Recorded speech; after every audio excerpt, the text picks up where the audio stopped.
আপনার মন্তব্য শুনতে চাই। আমরা আরও একটি শব্দ শুনেছি এর মাঝে, যেটা হচ্ছে জিয়াবাদ। আপনি জানেন যে নাসির পাটোয়ারি এই কথাটি বলেছেন যে মুজিববাদ এবং জিয়াবাদ কোনোটাই চলবে না, থাকবে না। তো এটা প্রেক্ষাপটটা কি? জিয়াবাদটাকে আপনি কিভাবে দেখেন? জিয়াবাদ বিষয়টা কেন আসলো? জিয়াবাদের বিষয়টা কি আসলে?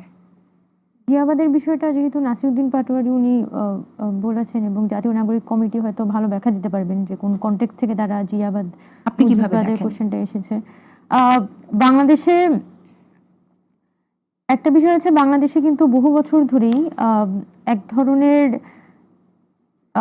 কি বলা যায়, এক ব্যক্তিকেন্দ্রিক রাজনীতি প্রচলন হয়ে আসছে, যেটা বিএনপি বলি বা আওয়ামী লীগ বলি, তারা দুই পক্ষ কিন্তু এটা করেছে। এবং বাংলাদেশে এই এক ব্যক্তিকেন্দ্রিক বা ৭১ থেকে ৮০ এই যে সময়টার মধ্যে যে ঘটনাক্রমগুলো ছিল, সেটার মধ্য দিয়ে যে নেতৃত্ব উঠে আসে, তাদেরকে কেন্দ্র করে কিন্তু বিভিন্ন রাজনৈতিক দলগুলো গড়ে ওঠে।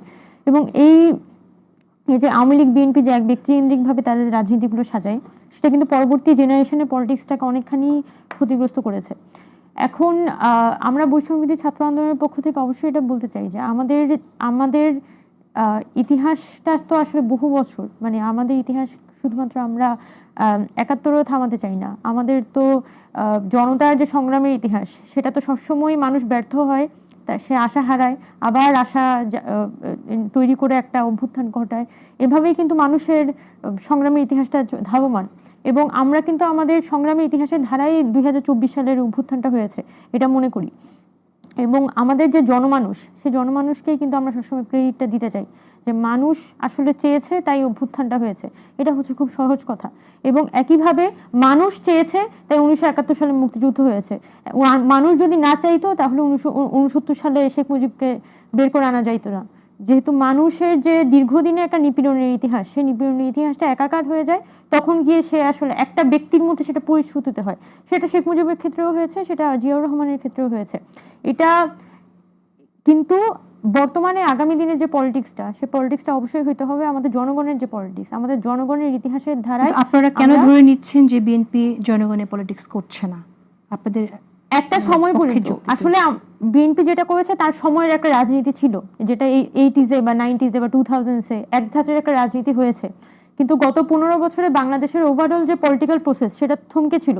কিন্তু সেই ১৫ বছরে তো একটা পলিটিক্যাল জেনারেশন এখানে তৈরি হয়েছে, যারা আসলে পলিটিসাইজড সে অর্থ হতে পারেনি, কিন্তু রাজনৈতিক ব্যবস্থার শিকার কিন্তু সে প্রতি মুহূর্তেই হচ্ছিল।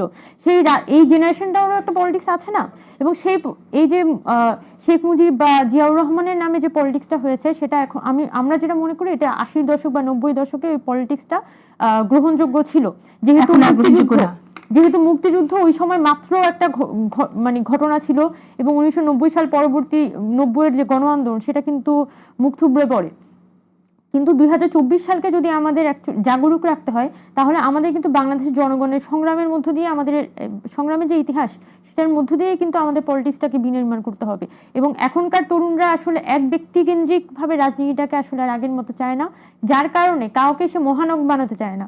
মানুষ যেটা চায় সেটা হচ্ছে ইতিহাসের মধ্যে তার স্বীকৃতি থাকুক, এবং ইতিহাসের মধ্যে তার যে সংগ্রাম, তার যে কিছু পাওয়ার আছে এই সরকারের থেকে, এই অভ্যুত্থান থেকে, এটার স্বীকৃতি হচ্ছে থাকুক।